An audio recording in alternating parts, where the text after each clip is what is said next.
anunciado Cayetana, estamos con el congresista Octavio Salazar, ex ministro del Interior y ex jefe de la Policía Nacional, y aun cuando el tema que nos ha convocado es la interpelación, el pedido de interpelación que se va a concretar recién el 12 de abril contra el premier Jiménez, yo no puedo dejar de referirme. Muy buenos días, congresista. Buenos días, Guido, buenos días. Gracias por aceptar nuestra invitación a este titular de Perú 21 que señala que el general Jorge Flores tiene 18 efectivos para custodiarlo a él, a su familia, a su residencia, un patrullero permanente. ¿Le parece razonable? Bueno, en primer término yo creo que la austeridad tiene que ser para todos, en el sentido de los efectivos que estén a cargo de la seguridad personal que pueda tener el director de la policía como una personalidad importante en el país, pero a mí más me parece que, porque veo personal uniformado, veo ahí la fotografía, temprano he visto la fotografía, me parece más bien que fuese algún comisario ayayero, pues, que le esté enviando personal uniformado a la puerta de su casa, porque generalmente este tipo de servicio se hace de civil. De civiles, ¿no? Entonces me parece, veo 4 efectivos parados ahí uniformados, que no es usual, digamos, cuando se realiza ese tipo de servicio. Pero bueno, ¿no? Si hay un comisario ayayero, lo que tiene que hacer el poner las cosas en orden. Es decirle a usted, mande a esos efectivos a la calle, a la ciudad. Claro, lo más importante, la prioridad 1 tiene que ser la calle, ¿no? Y justamente sobre ese tema, el premier Juan Jiménez va a ir al Congreso interpelado por el tema de seguridad ciudadana. ¿Qué esperan de esta interpelación? Bueno, en primer término... ¿Y por qué la interpelación si ya había sido interpelado el ministro Pedraza? Bueno, en primer término, la interpelación es una medida de las minorías en el Congreso de tener a los ministros de Estado cada vez que esto sea necesario. Cuando se abusa de ellas es desestabilizadora. Eso lo escuché, lo acabo de escuchar a Pedro Cateriano opinando de esta manera, pero que indudablemente no nos olvidemos de algo. Este gobierno, cuando fue oposición al gobierno aprista, 66 veces interpelaron a ministros de Estado. Hoy en día creo que vamos a 8, 9, 10 ministros de Estado, así que tampoco podemos exagerar la nota. Las cosas en su debida dimensión. ¿Que es importante que el primer ministro vaya? Yo considero que sí también, por una razón. El enfoque no puede ser netamente policial, el enfoque para la seguridad no puede ser netamente visto desde el Ministerio del Interior. Nos estamos olvidando de algo importante, Guido. Fíjate. Existen ministerios que sí tienen que ver con el tema de la seguridad ciudadana, pero poco o nada se viene haciendo, porque todo el mundo se pone de costado y lo mira indudablemente al ministro del Interior como el que va a solucionar los problemas. Y tenemos en ese sentido, por ejemplo, los ministerios de Educación, el Ministerio de la Salud, el Ministerio de la Inclusión Social. A ver, explíqueme cómo así la salud tiene algo que ver con seguridad ciudadana. Mucho, porque en los barrios, en los asentamientos humanos, no existen, por ejemplo, postas médicas. No existen postas médicas que generan toda una desazón a las personas que cuando van a llevar a un familiar, van a llevar a un herido, van a llevar a una persona que tiene una enfermedad, van por una inyección, sencillamente no encuentran a nadie. Y ese es un rechazo al Estado, cuidado. Por eso viene el pandillaje. Por eso viene, porque no hay la preocupación del Estado. El Ministerio de la Inclusión Social, que maneja todos los programas sociales. Los programas sociales tienen que tener un nicho a donde tengan que descansar. Y eso tiene que calzarse exactamente donde se encuentran los problemas de inseguridad. Porque ahí ahí hay un problema. Y este problema se da por la falta de un Estado que se preocupe. Entonces, ahí se tiene que ir una parte de asistencialismo de Estado para poder ir manejando estos temas. No puede ir el Ministerio del Interior con su plan y con su actividad que tiene que realizarla en ubicación de los nichos donde se encuentra la delincuencia, y por otro lado tenga que estar el Ministerio de la Inclusión Social. Pero y eso no lo podía decir el presidente del Consejo de Ministros, no podía decir eso en una invitación. ¿Por qué la interpelación?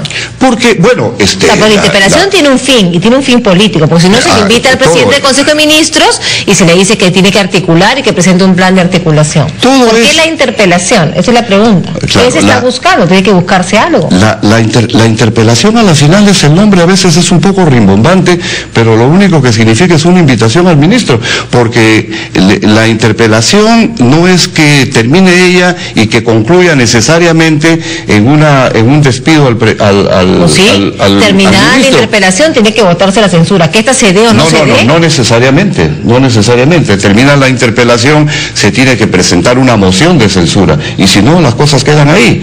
El tema está de que hay cosas transversales en el tema de la seguridad, y no miremos desde el punto de vista policial, porque es un sesgo, y a las finales pues es una miopía pensar que el tema de la seguridad se va a ver todo en el sector interior. El ministro del Interior ya estuvo con nosotros. Indudablemente hay grupos que han satisfecho, hay otro grupo que no ha satisfecho. Indudablemente en el tema del interior sí se tiene problemas delicados, hay un retroceso y por ello nosotros apreciamos, por ejemplo, el Iberobarómetro 2010 se llegó a 29% de victimización y hoy estamos más de 40% en victimización. En tan poco tiempo, en 22 meses, ¿cómo se ha disparado? Y eso se debe indudablemente a errores. Yo no digo que estos errores hayan sido profesamente hechos, pero sí errores, por ejemplo. Esos errores y ese incremento no solo de la victimización, sino de la realidad. No, la victimización es realidad. Muertos por cada 100.000 habitantes se ha multiplicado de 5 a 25 también durante su gestión, como ministro y como jefe de la policía. ¿Por qué?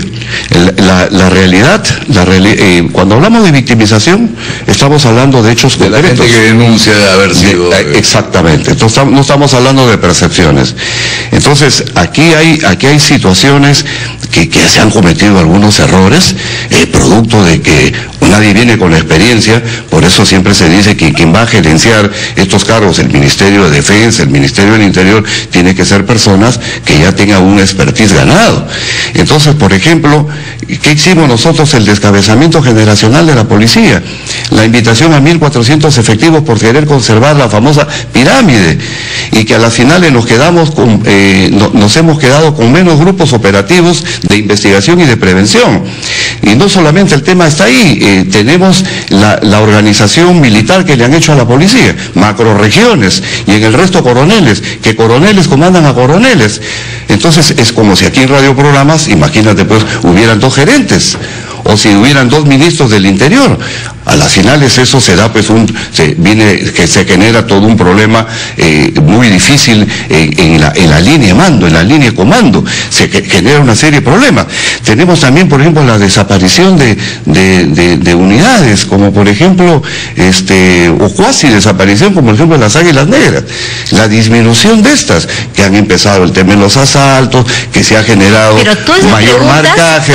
Todas esas preguntas ya se las hicieron al ministro Pedraza. No, yo he dividido el tema muy claramente.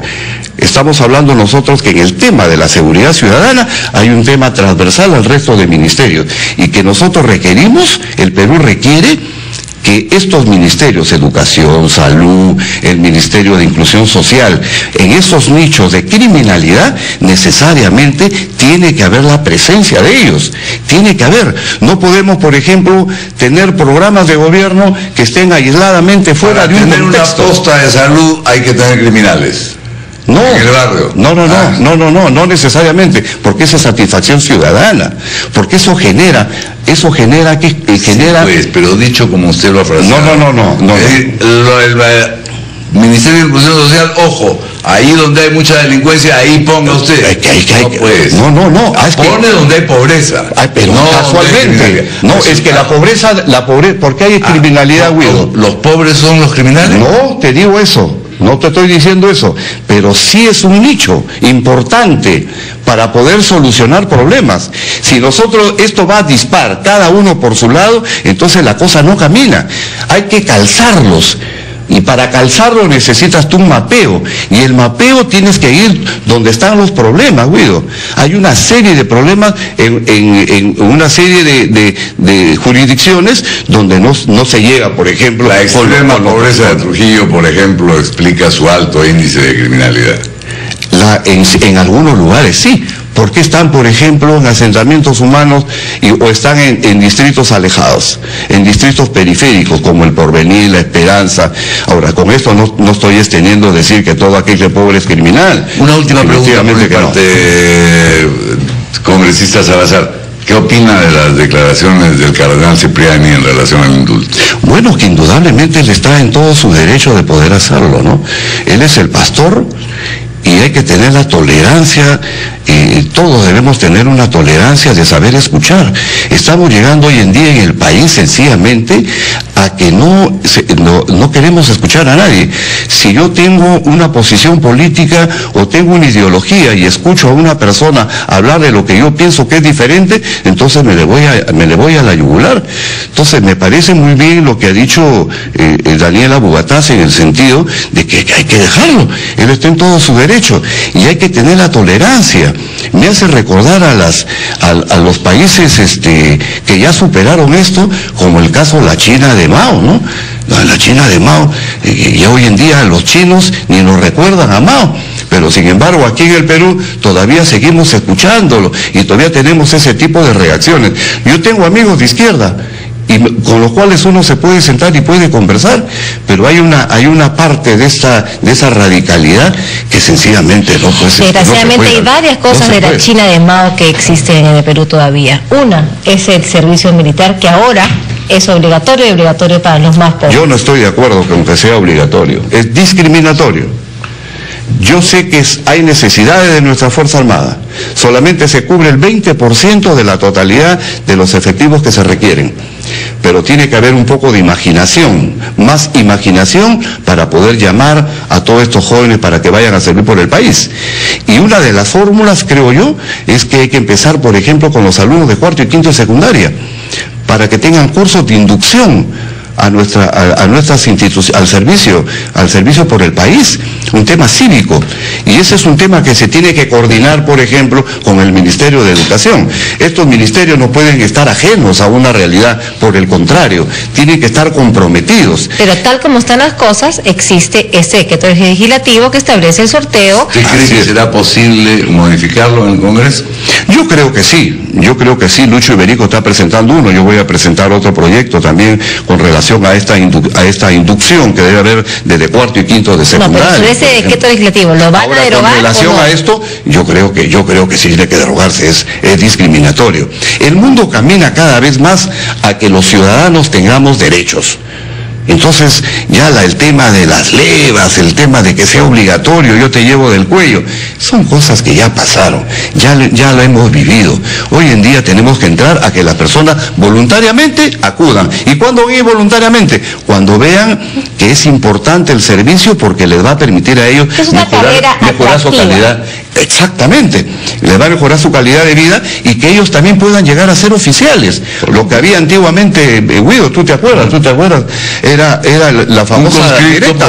Podía pasar la famosa directa. Habían suboficiales que iban llevando el esfuerzo y llegaban a ser oficiales. Hay que darles válvula de escape también a nuestros integrantes de nuestras Fuerzas Armadas. Muy bien, muchas gracias al congresista Octavio Salazar por haber aceptado nuestra invitación. Muy buenos días. Buenos días. 8:55, una pausa y volvemos, Cayetana, en Ampliación de Noticias.